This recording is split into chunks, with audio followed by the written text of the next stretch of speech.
कोई भी हो, उसकी हमेशा ये कोशिश रही है कि मुसलमानों को, सिखों को, ईसाइयों को, सबको अकलियतों के रूप में वो इकट्ठा कर, अलग अलग करके तो अपनी लड़ाई जो लड़े। आज आपकी ताकत को देखते हुए एक और बड़े मुहाज की आज आप नींव रख रहे हैं कि हम अकलियत नहीं है, हम मेजॉरिटी हैं। और यह तब मुमकिन हो सकता है जब हमारी लड़ाई आपकी हो और आपकी लड़ाई हमारी हो। यह तब हो सकता है जब वक्फ बोर्ड की जमीनें अगर बिहार में उठाई जाती हैं या कोई धक्का किया जाता है या यूपी में किया जाता है, तो पंजाब में से मुसलमान और सिख भाई वहां जाकर लड़ाई लड़े और अपने जो है उनको बताएं कि ये हम बर्दाश्त नहीं करेंगे। और मैं आपको ये बताना चाहता हूं, ये फितरत में है। बिहार में पटना साहिब हमारी वो मुकद्दस जगह है जहां पर 10वें गुरु गोविंद सिंह जी ने जन्म लिया था, प्रकाश हुआ था उनका।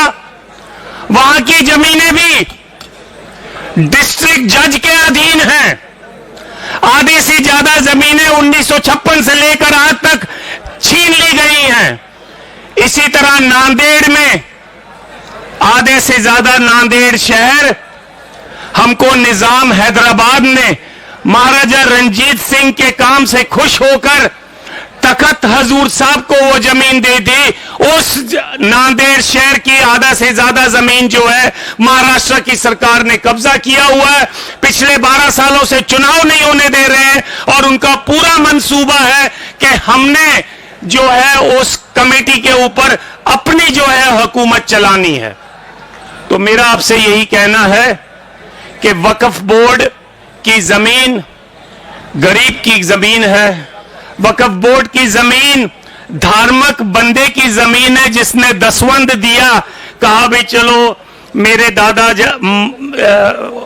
दुनिया छोड़ गए हैं, उनकी याद में मैं थोड़ी सी जमीन देता हूं जहां पर कोई मदरसा खुल सके, जहां पर कोई अस्पताल बन सके। लेकिन सरकार को यह मंजूर नहीं है। सरकार आपका टेस्ट ले रही है। आपको इस टेस्ट में पास होना है और इस लड़ाई को केवल दिल्ली तक सीमित नहीं करना है, पूरे हिंदुस्तान के एक एक सूबे में लेके जाना है और यकीनी बनाना है कि ये जो धक्का है हम बर्दाश्त नहीं करेंगे। मेरी आपसे गुजारिश है, डॉक्टर इलियास साहब से, बाकी सारे जो सज्जन यहां पर बैठे हैं उनसे भी, इसको केवल एक दिन का धरना मत बनाओ।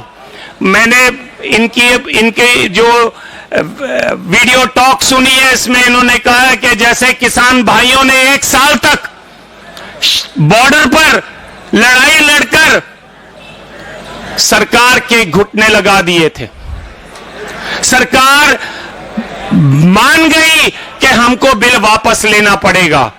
तो अगर वक्फ बोर्ड की जमीनों को बचाना है तो अब भी इस लंबी लड़ाई के लिए तैयार रहें और हम आपका पूरा साथ देंगे। और उसके लिए अगर हमें जंतर मंतर पर भी 1 साल बैठना क्यों ना पड़ जाए, हम आपका पूरा साथ देंगे। और यदि हमें यह ऐसा लगे कि हमको यूपी और दिल्ली का बॉर्डर सील करना है तो हम उसके लिए भी तैयार रहेंगे।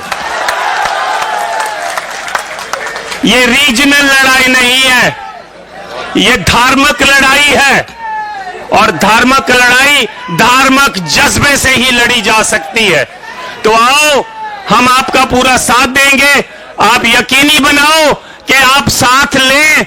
अगला मोर्चा अगर जरूरत पड़े तो मलेरकोटले में लगाओ, लुधियाना में लगाओ और सारे हिंदुस्तान से जो मुसलमान भाई है वहां पर आए और हम सिख भाई जो है वो भी रल मिलकर आपका पूरा वहां साथ देंगे और सरकार को एक मैसेज देंगे, मुसलमान की लड़ाई हमारी लड़ाई है और हमारी लड़ाई आपकी लड़ाई है।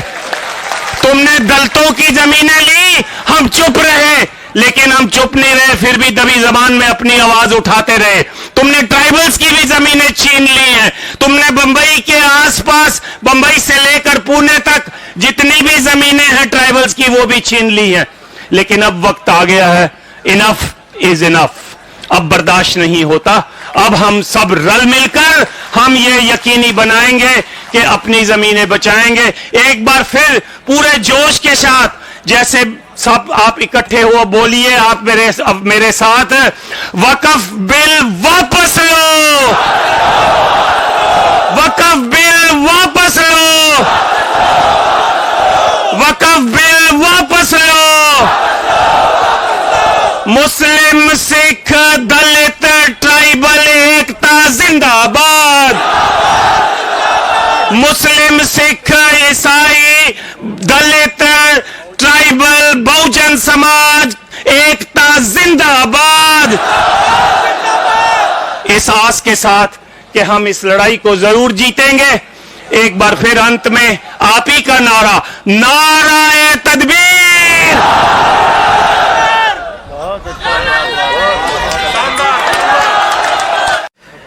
देखिए, हमारे इस प्रोग्राम में बहुत सारे एमपीज आना शुरू हो गए हैं। अभी मुर्शिदाबाद के एमपी टीएमसी के अबू ताहिर साहब वो तशरीफ ला चुके हैं, और हमारे साबिक एमपी अजीज पाशा साहब को मैं ज़हमत देने जा रहा हूं। सीपीआई के सेक्रेटरी हैं अजीज पाशा साहब, आप इख्तिसार से अपनी बात रखेंगे क्योंकि आज हमारे पास बहुत लंबी फहरिस्त है जिन्हें इजहार ख्याल करना है। तो मेरी आपसे गुजारिश है कि आप 3 या 4 मिनट में अपनी बात रखें। लोगों को इधर के देखिए, ये पीछे के साइड में मेरे लेफ्ट हैंड साइड पे जो लोग खड़े हैं, वहाँ खवातीन के लिए अगर आप जगह खाली कर देंगे कुर्सियां वाले, तो हमारी जो बहनें हैं उनके लिए बैठने में आसानी होगी। वैसा भी हमें उनका एहतराम करना चाहिए। खवातीन के लिए वो जगह खाली कर दें। All India Muslim personal law board के जिम्मेदारान और हमारे IMCR के जिम्मेदारान और जितने भी लोग सारे हिंदुस्तान भर से यहाँ पर आए हैं अपना प्रोटेस्ट करने के लिए, जो हमारा जमहूरी हक को जो छीना जा रहा है उससे खिलाफ अपनी जद्दोजहद का आगाज़ आज हम यहाँ से कर रहे हैं। अभी अभी उबैदुल्ला आज़मी साहब ने बहुत सारी बातें आपके सामने रखी। हम यही समझते हैं कि इक्वालिटी ऑफ लॉ जो हमारे सामने है उसको मसल दिया जा रहा है।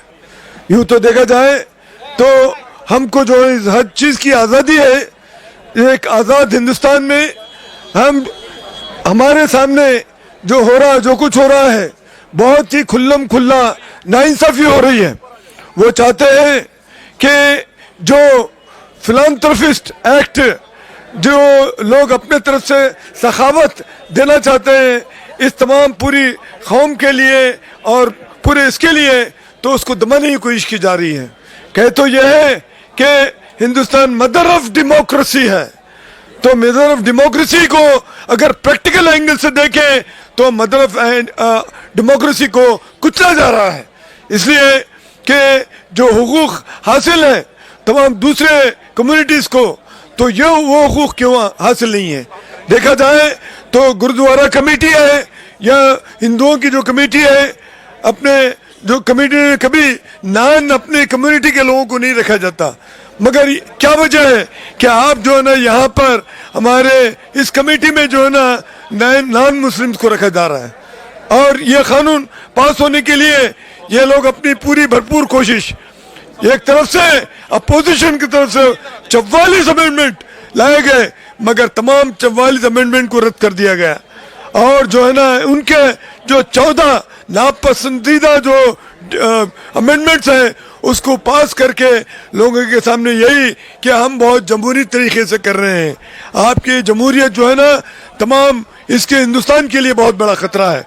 हम चाहते हैं कि पूरी लेफ्ट पार्टीज भी इस मामले में बिल्कुल एकजुट है कि ये जो हो रहा है सेकुलरिज्म का जो मजाक हो रहा है, जमहूरियत का जो मजाक हो रहा है, उससे खिलाफ हम तमाम कमर बस्ता होके आप लोगों के साथ जो है ना शाना बशाना जब तक हम जो है ना जद्दोजहद करते रहेंगे, जब तक ये हुकूमत जो है ना इस नापसंदीदा कानून को ख़त्म न कर दे। हम आपके साथ हैं, साथ रहेंगे कंधा ब कंधा, और जो है ना इसको ख़त्म करने के लिए अपनी भरपूर कोशिश करेंगे। चूँकि बहुत सारे वक्ता मौजूद हैं तो मैं अपनी बात को यहीं पे ख़त्म करते हुए आप तमाम लोगों को मुबारकबाद देता हूं कि हिंदुस्तान के दूर दराज इलाकों से आप आकर अपना गम और गुस्से का इजहार किया और हुकूमत को झंझोड़े, उनको खबरदार करना चाहते हैं कि खबरदार, अगर आप इस कानून को पास करेंगे तो हिंदुस्तान में निराश पैदा हो जाएगा, हिंदुस्तान की जमहूरियत खत्म में पड़ेगी और सारी दुनिया इस बात को देखेगी। तो इसलिए हम इस बात की इजाजत नहीं देंगे। हिंदुस्तान जिंदाबाद, अपनी जमहूरियत पाइंदाबाद। अगर आपने अभी तक हमारा चैनल सब्सक्राइब नहीं किया तो हमारे चैनल को सब्सक्राइब